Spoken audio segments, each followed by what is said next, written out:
Et bonjour à tous, c'est Vincent, on se retrouve à nouveau pour un épisode de Banish, donc l'épisode numéro 39. Et donc, à la fin du dernier épisode, on s'était attardé, donc épisode qui avait été pollué, ou du moins, je vais pas dire pollué, c'est très négatif comme, comme appellation, mais grosso modo, j'avais profité un peu pour parler de l'avenir de la chaîne au sein des 2 mois, là, les différents pilotes que vous allez voir venir au cours de ces 2 mois d'été. Euh, Mais on avait terminé sur une petite touche un peu plus centrée Banished en construisant ce nouveau terrier, on va dire, de création. Alors, ce qu'on va faire. Alors, comme je l'avais dit, on va essayer de s'attaquer un peu à une deuxième partie de village. Ça risque de, voilà, de prendre un certain temps, on va dire de pousser un peu les choses, mais on va tout simplement tracer une route. Donc ça, j'en ai parlé il y a un petit moment déjà, hein. On va tracer une route. Ensuite, on va faire un pont en pierre. Voilà.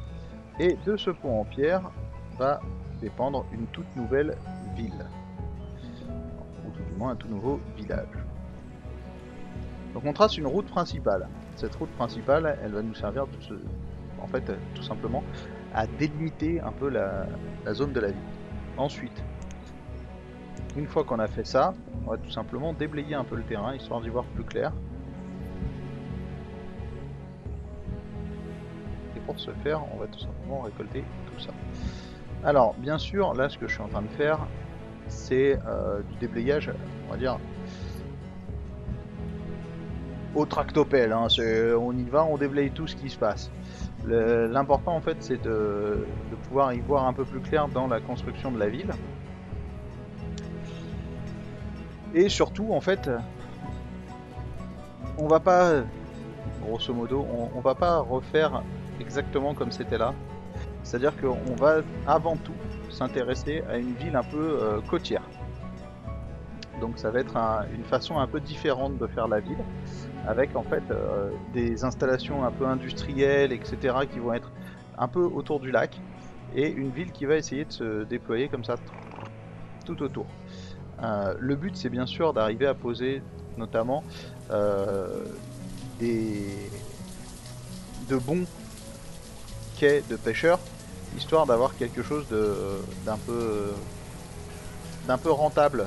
Parce qu'ici, pour 2 personnes, bon, ils produisent 500 poissons, donc c'est pas dégueulasse comme rentabilité. Ici, ils en mettent 260, c'est juste. Par contre, ici, c'est très dégueulasse. Et ici, 359. Donc, on est quand même sur des rentabilités qui sont pas folichon, mais qui devraient rester voilà, qui devraient arriver à garder des choses correctes, on va dire. Donc aujourd'hui, je vous rappelle, je ne l'ai pas dit, mais c'est les années 118, 119 et 120 qui vont nous intéresser. Donc laissez partir le marchand. Donc on va vérifier un petit truc, puisque comme je vous l'avais dit, il fallait qu'on garde un œil sur les vêtements notamment. Ils peuvent finir par poser un léger souci. Donc le but c'est en fait tout simplement là, sur le graphique, est-ce qu'on est en train d'évoluer? Visiblement on est encore en train d'évoluer, donc c'est plutôt pas mal. On pourrait pouvoir repasser à un niveau un peu plus élevé, mais bon, pour l'instant ça va. Donc les outils, là c'est bien aussi. Donc c'est simple, hein, les outils de toute façon ils sont capés pour l'instant, on n'a pas besoin de plus d'outils. Je vous rappelle qu'on a dépassé depuis un certain temps les 400 habitants. Voilà. On est à 436, on commence à être très très haut en termes d'habitants.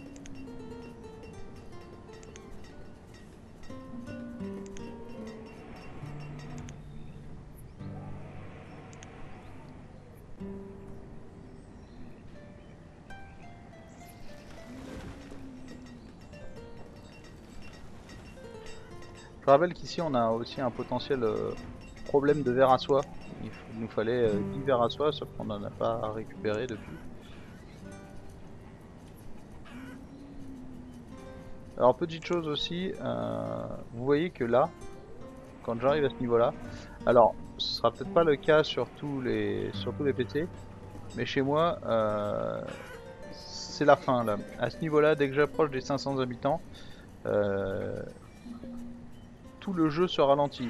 Vous vous rappelez qu'en x10, normalement, les gens on les voit à peine bouger, et là en fait tout est ralenti. Et là c'est des moments où les épisodes vont finir par durer un certain temps, malheureusement. Alors, c'est un peu particulier. Là, c'est vraiment une question que je vais vous poser. C'est est-ce que vous souhaitez que cette aventure continue? Alors, moi, ça ne me dérange pas de la continuer. Le jeu, j'aime beaucoup. Sauf que si je veux conserver des vidéos d'une vingtaine de minutes, il va falloir que je réduise de plus en plus la durée en termes de nombre d'années des vidéos. Tout simplement parce que, comme je vous l'ai montré, il y a ce ralentissement constant qu'on subit. Parce que pour une raison X ou Y, le jeu décide que il faut ralentir, il faut que ça se déroule moins vite. Je suppose que c'est en fonction du nombre de flux, de production, etc. à gérer. Ils doivent pas... Voilà, ça doit bouffer en termes de calcul, et du coup ils doivent mettre une sorte de limite. Ce qui est sûr, c'est qu'à l'heure actuelle, on est déjà, au lieu de vidéos de 20 minutes comme c'était dans les 20-25 premiers épisodes, on est déjà à des épisodes de plus 25 minutes pour 3 ans, alors que j'essaye de lancer le chrono et d'arrêter au maximum, voilà, pour être au plus proche possible d'un vraiment x10 sur l'intégralité de la vidéo. Du coup, étant donné qu'on a aussi pas mal fait le tour du sujet, et que là en fait le village côtier ça va juste être une autre façon de construire une ville qui va être plus ou moins semblable à celle qu'on a fait ici, hein, faut pas se leurrer, peut-être un peu mieux faite, étant donné qu'on n'aura pas ce début de village en fait. Du coup, c'est vraiment une question qui se pose. Est-ce que vraiment il y a un intérêt à continuer cette série de vidéos Banished, alors qu'on a fait quand même plus ou moins le tour du sujet. Même si on n'a pas tout vu, même si l'objectif qu'on s'était fixé au début est pas encore atteint, puisque je vous rappelle que notre objectif c'était avant tout d'avoir tout ici tout en blanc. On en a quand même pas mal maintenant, on a quand même fait une bonne partie des choses, dirons-nous. Et malheureusement, on va se confronter de plus en plus aux limites techniques. C'est pas tant le jeu va... On va perdre à un moment, c'est une fatalité dans Banished.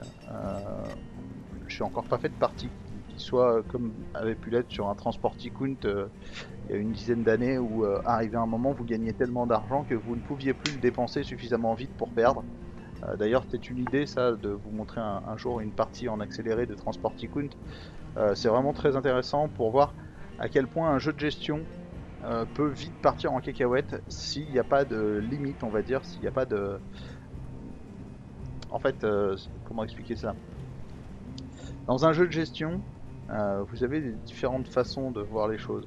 Soit vous avez, comme dans Banish par exemple, il y a des éléments qui sont périssables, les mines, etc. Vous êtes obligé de les faire évoluer, puis potentiellement d'avoir une expansion derrière qui va vous permettre d'aller chercher d'autres spots de mines. Dans un anneau par exemple, vous avez des ressources naturelles et en termes de fer, etc., qui sont limitées. Au bout d'un moment, vous n'en avez plus. Tout ça en fait, ça vous oblige petit à petit à aller voir un peu plus loin. Est-ce que je vais pouvoir aller plus loin, etc. Et à un moment, vous allez être confronté à différentes problématiques. Dans un Transport Tycoon, le premier, hein, le seul certainement auquel j'ai joué, il n'y avait pas en fait toutes ces mécaniques, et vous vous retrouviez confronté assez rapidement à un problème qui n'est pas vraiment un problème pour le joueur lambda, mais qui pour tout joueur un peu en quête de challenge va vite se retrouver vraiment problématique. C'est que vu que vous n'aviez pas comme ça des choses qui vous permettaient de vous pousser un peu à innover, à aller plus loin, etc. Parce que progressivement les coûts allaient augmenter ou ce genre de choses, c'est tout bête, mais imaginons que le coût de l'essence par exemple évolue au fil du temps sur un jeu comme Transport Tycoon, ça veut dire que le coût d'entretien de chacun de vos éléments va augmenter et donc il vous faut de plus en plus de choses rentables pour venir amortir ce coût. Et ben cette mécanique n'existait pas. Et du coup, quand vous aviez une ligne de train par exemple qui était rentable, bah, elle était quasiment tout le temps rentable. Et si vous faisiez quasiment que des choses rentables, eh ben vous vous retrouviez à un moment où vous aviez une telle rentabilité sur tout votre empire de transport que ça ne pouvait plus s'écrouler. C'était impossible. C'est-à-dire qu'on avait fait le test à l'époque, je jouais beaucoup avec mon père, puisque je fais partie de cette génération où les papas peuvent encore être encore être des gamers, même si voilà, hein, je vous rassure, hein, j'ai 25 ans passés, donc je fais pas partie de la génération encore en dessous, de la génération des 10-15 ans actuels, qui elle est une génération où la plupart ont dans leurs parents quelqu'un qui joue. Mais voilà, à l'époque c'était déjà un peu plus rare, mais j'ai eu la chance d'avoir un père qui jouait aux jeux vidéo. Et on avait fait l'essai à se relayer sur une partie, à construire en boucle des choses. Et en fait, on ne pouvait plus perdre. Je vous rassure, c'est quelque chose qui n'arrivera jamais dans Banished. Il y a toujours un moment où si vous faites n'importe quoi, vous allez perdre. Hein. En fait, il y a même un moment où même sans faire n'importe quoi, vous allez perdre.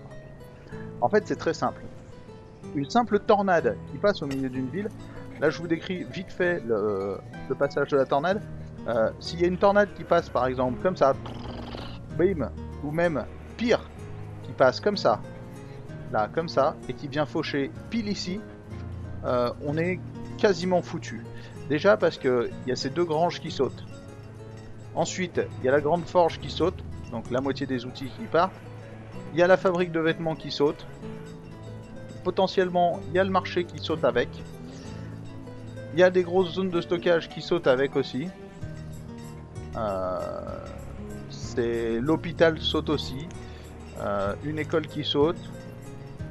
Bon, le cellier qui sert à rien. Une bonne partie des maisons qui vont sauter, mais ça suffira pas en fait à compenser.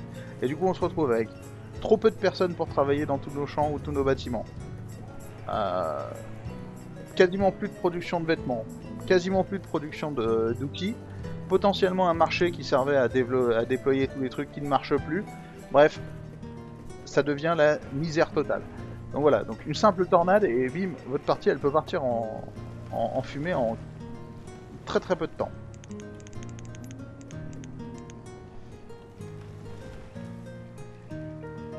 Là on voit les gens en train de déblayer tout le terrain. Alors,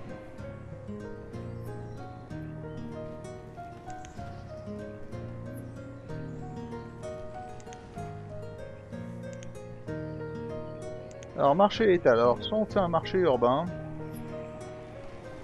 Donc on va regarder à quoi il ressemble, mais si ma mémoire est bonne, il était pas mal. Je crois que c'est celui-là. Hein. Non, c'est pas celui-là. Si c'est ça, c'est celui-là. Grosso modo, hein.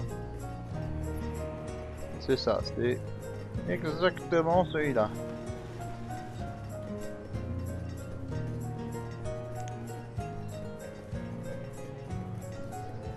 Alors il y a celui-là, le marché rustique.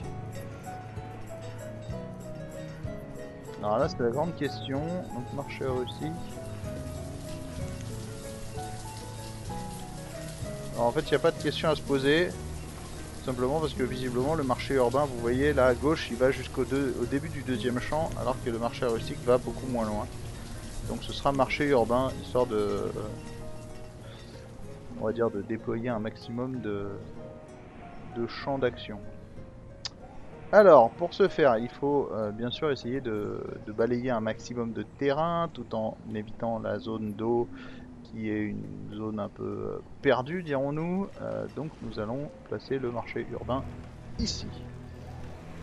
Donc voilà un joli petit marché urbain. Donc ça c'est le commencement de cette ville, de ce village, dirons-nous.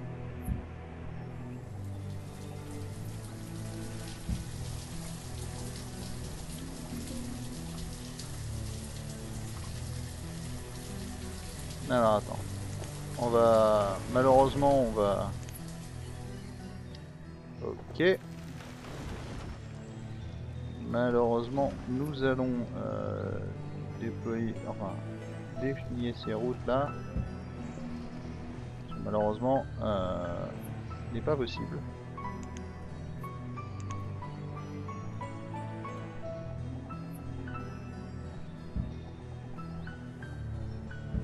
Voilà.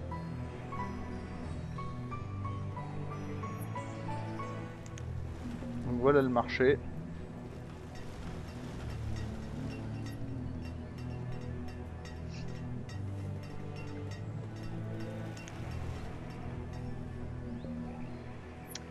Et donc,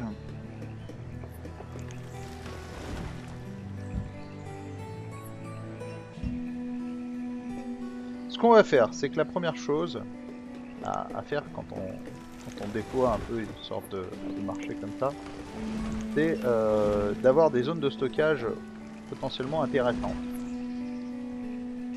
Donc, première zone de stockage potentiellement intéressante, c'est une zone de stockage de bois. Ensuite, il va nous falloir une zone de stockage de combustible. Donc pour ça, on va tout simplement arrêter là-dessus. Et ensuite, eh ben, on va tout simplement faire des petites zones de stockage de pierre et de métal. Donc voilà, donc ça ce sont des zones de stockage qui vont tout simplement me permettre d'amener un certain nombre de ressources au bon endroit et tout simplement de pouvoir les stocker plus rapidement. Voilà, c'est en gros la zone tampon entre les deux villes, les deux villages. Alors, on continue en espérant que ça... Alors vous voyez, c'est un peu le problème du fait que ça se soit ralenti. Du coup, comme c'est moins rapide, bah du coup il déplaye moins vite, etc. Et puis comme c'est un peu loin, ils finissent par avoir des grandes distances à traverser.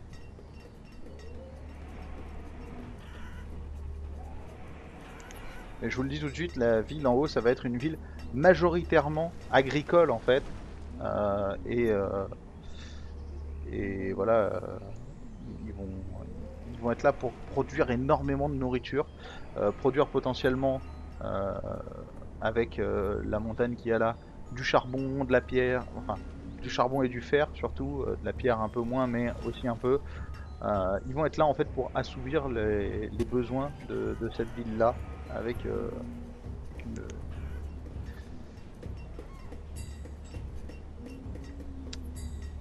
une, une grosse régularité et une grosse implication en fait dans toute la création qui va être nourriture, outils, vêtements, etc.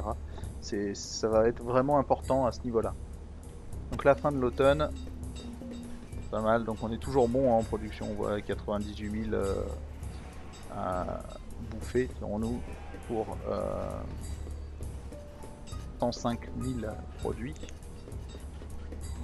Donc en outils c'est bien aussi, en vêtements il me semble que c'est pas mal aussi, hein, 248 produits pour 180 manger, sachant que la consommation de, de vêtements va diminuer puisqu'on est passé aux meilleurs vêtements possibles avec les complets qui nous permettent tout simplement d'avoir des vêtements qui durent très longtemps et des gens qui vont pouvoir rester plus longtemps dans le froid, dehors, etc.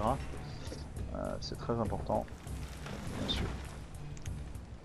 Voilà. Donc là, une fois qu'ils seront ici, enfin que tout pourra être stocké ici, bien sûr, ça va aller un peu plus vite à déblayer puisque les gens se retrouveront à pouvoir stocker tout ça au bon endroit. Enfin, au bon endroit. J'aime bien cette idée de... Oui, c'est au bon endroit. En fait, il n'y a pas vraiment de bon endroit, mais disons que c'est un... Ils vont pouvoir le stocker rapidement à côté, quoi. Alors là, on a toujours ce problème de stockage. Hein. Là, là, on arrive à un moment où c'est chaud. C'est chaud niveau stockage.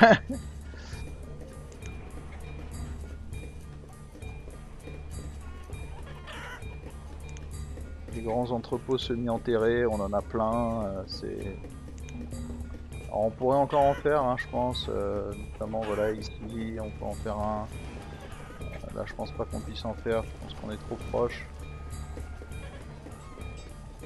Mais voilà, là, on peut en faire ici. Voilà, on peut encore en faire un, mais qui s'arrêtera à celui-là, on peut plus après. Des granges en pierre, des trucs comme ça, on va pouvoir en faire toujours, mais malheureusement ça ne solutionnera pas totalement le problème, hein. On va en construire deux, mais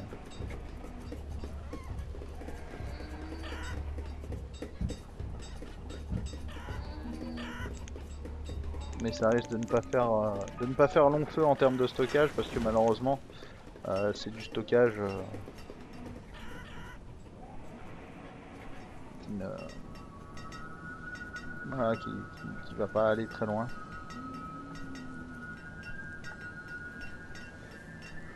En termes de quantité et de forestier, donc on a les 4000 bois qui sont stockés, c'est assez incroyable, hein, la production qu'on a réussi à mettre en place dans cette ville. Je vous le dis, hein, c'est une des villes que j'ai pas trop mal réussi pour un lancement un peu à l'arrache, puisqu'au début on a un peu, bon, on n'a pas été placé de façon très stratégique, hein, comme je disais. L'un des endroits les plus stratégiques pour être placé, ça aurait été quelque part par ici, pour faire une grosse ville qui s'étendait avec la possibilité d'avoir ce lac là très tôt, ou alors on avait aussi cet endroit là qui était très intéressant, même si on se retrouvait un peu bloqué, puisque du coup on n'avait pas d'accès à la rivière, ou alors encore ici qui était simplement l'un des meilleurs emplacements possibles, puisqu'on avait accès à la montagne de ce côté, on a accès à la rivière, on a accès à un lac. C'est un endroit extrêmement stratégique et extrêmement intéressant. Donc voilà.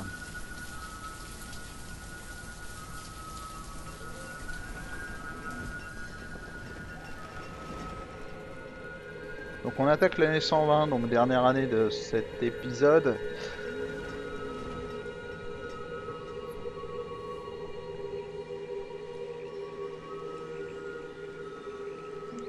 Comme je vous disais, hein, il y aura une certaine réflexion quand même autour du fait de continuer ou pas cette saga, qui malheureusement commence un peu à s'essouffler. On le sent d'ailleurs dans ce que je raconte, puisque au final, à défaut de pouvoir vous parler du jeu en lui-même, puisqu'on a déjà expliqué beaucoup de choses, et ben je vous parle de la chaîne, je vous parle de petites anecdotes, etc. Alors, pas que ça me dérange, hein, de vous raconter plein de choses, mais c'était pas tellement le but de ces vidéos. Voilà, alors là c'est la fiesta. Du coup, ils ont à peine fini de construire qu'ils ont déjà blindé ils ont déjà blindé la grange. Il y a beaucoup trop de monde en fait. On voit qu'on a 39 étudiants. 39 étudiants sur 40 places. C'est énorme en fait, 40 étudiants. 40 étudiants, ça veut dire que dans les 3 ans à venir, il y a 40 personnes en plus qui vont venir et qui vont s'ajouter aux travailleurs. 3 ans, c'est juste une émission, hein. Je fais des émissions de 3 ans, donc c'est assez court en fait. Et là, on est à 440 personnes. Voilà, là, c'est vraiment, on atteint vraiment des chiffres qui sont pour un mode de jeu 1-1 qui sont hallucinants en fait. On notera quand même que il manque un petit truc, aplanir ces buts là, parce que au final ce petit but, n'importe quel paysan qui est capable de labourer la terre, etc. Voilà, ils s'y mettent à une dizaine et ils réussissent, hein.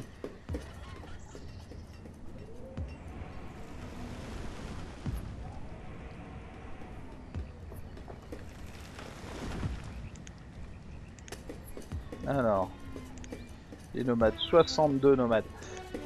Alors pour petit rappel, on a accepté assez peu de nomades, hein, dans cette série de vidéos sur Banished. Et au final, ça nous a pas empêché de monter quand même assez haut en population. Alors bien sûr, en fouillant un peu sur le net, et notamment dans des versions où il n'y a pas le 1-1, vous allez tomber sur des cas où vous aurez encore plus, on va dire, d'habitants, encore plus d'années, etc. Alors peut-être pas d'années, parce que 120 ans c'est quand même assez long.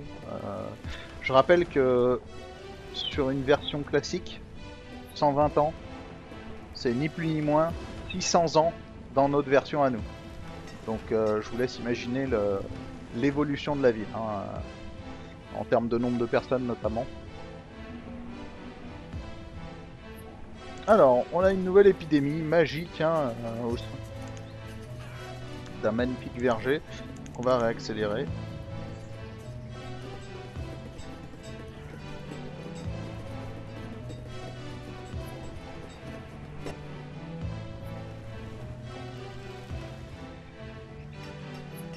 Voilà, donc là ils sont en train de tout déblayer. Donc bien sûr ça met un peu de temps et malheureusement ce village on va pas le commencer tout de suite, hein, même si on continue les vidéos. Ça mettra forcément du temps. Après c'est du jeu de gestion donc c'est forcément un genre de jeu qui prend un peu de temps. Je suis toujours aussi impressionné par la quantité de nourriture générée par ces vaches à lait, hein. C'est incroyable. Une personne qui génère à elle toute seule plus de 1000 de nourriture, c'est et de loin la plus grande rentabilité qu'on ait. Alors il faut savoir qu'avec suffisamment de modes, etc., si vous les sélectionnez avec, avec sagesse, vous pouvez tout à fait vous faciliter le jeu à outrance quasiment. Je parlais notamment du mode qui permet de doubler la rentabilité des quêtes pêcheurs. Vous avez un mode qui en double le rayon. Et du coup, à ce niveau-là, vous vous retrouvez avec des quêtes pêche qui sont potentiellement 4 fois plus efficaces. Et c'est surtout, vous avez besoin d'en mettre moins pour couvrir la même superficie. Euh, voilà, il y a plein de choses comme ça qui vont vous faciliter grandement le jeu. Après, nous, on a choisi de ne pas justement faire appel à ces choses-là.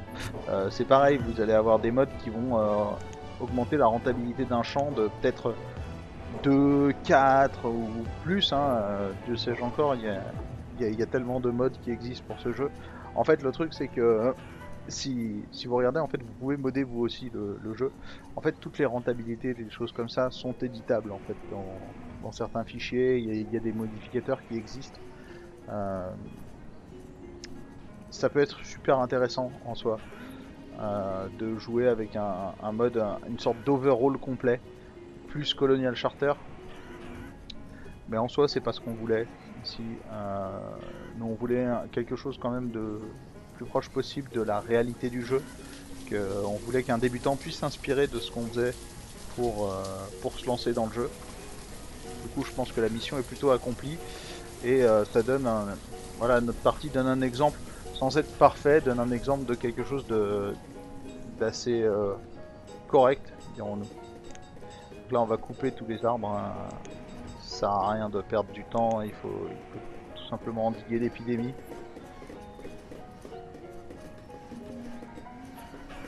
Voilà, donc là, c'est plein. Et 40 étudiants. Donc là, il y a de la vache à lait, il y a du poulet, il y a du lama. Tout ça, c'est sympathique. Du concombre, de la pastèque, du pommier, du cotonnier, tout ça. Là, il faudrait mettre à jour en fait le nombre de trucs qu'on leur demande. Ce qui est sûr, c'est que je pense qu'on est arrivé au moment où on a tous les animaux possibles. Ça, c'est clair. Mais voilà, à voir pour un potentiel Banished 2, toutes les améliorations qu'ils feront peut-être. Ce serait très intéressant. Ou alors une potentielle extension, hein, allons savoir. Le jeu, alors je sais pas, il faudrait que je me renseigne, je ne sais pas si le jeu a connu un si grand succès commercial que ça. Ce qui est sûr, c'est que passé un moment, il y avait plein de streams, plein de vidéos, etc. qui traînaient sur Banished. Le soufflet est retombé un peu comme à chaque fois, hein, faut pas se leurrer.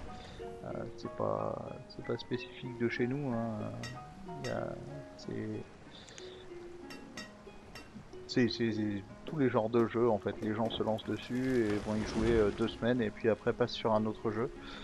Il y a eu, voilà, c'est un peu le reflet de la société de consommation. Si on veut commencer par, si on veut commencer à dire des gros mots dans dans cette série de vidéos, c'est un peu le reflet de notre société de consommation au sein des jeux vidéo. On consume, il y avait le terme de MMO fast food, mais en fait, on est arrivé à un moment où la quasi-totalité des gamers ont une approche un peu fast food du jeu, où ils vont consommer, consommer, consommer, et, euh, et je ne dis même pas que j'en fais pas partie, puisque j'achète un nombre assez incroyable de jeux, parfois pour voilà, y jouer peut-être un mois après, ou voilà, commencer rapidement et recommencer et le faire sérieusement que 1 ou 2 mois après l'avoir acheté. Voilà, c'est le comportement classique de maintenant, quoi. Donc voilà.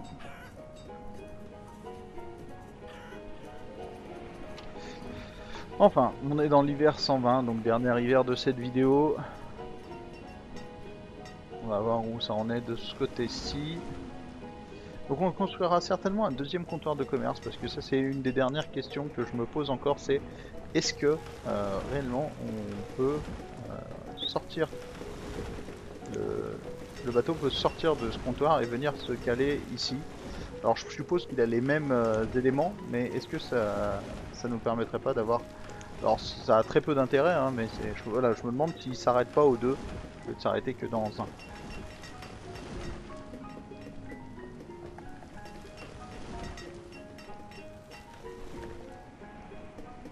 Alors d'ailleurs, en parlant de s'arrêter à différents endroits, je trouverais assez intéressant de la part des développeurs de Banished de faire une version un peu multijoueur de Banished. Alors pas multijoueur au sens stratégie, etc., mais au sens un peu à la multijoueur Anno, dirons-nous, même si le mode multijoueur d'Anno est certainement l'un des pires que j'ai jamais vu en jeu de gestion. Mais ça permettrait d'avoir des villages un peu plus spécialisés et de mettre une sorte d'économie commerciale en place, sans pour autant que ce soit dans des...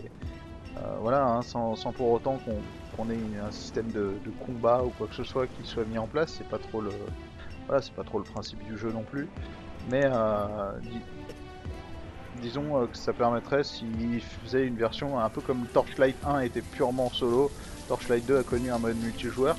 Ce serait pas mal d'avoir un système de fertilité avec, comme je répondais à Roy sur une des dernières vidéos, effectivement selon les climats il y a des endroits qui sont plus propices à la culture de certaines choses, et du coup ça peut être intéressant d'avoir tout ça.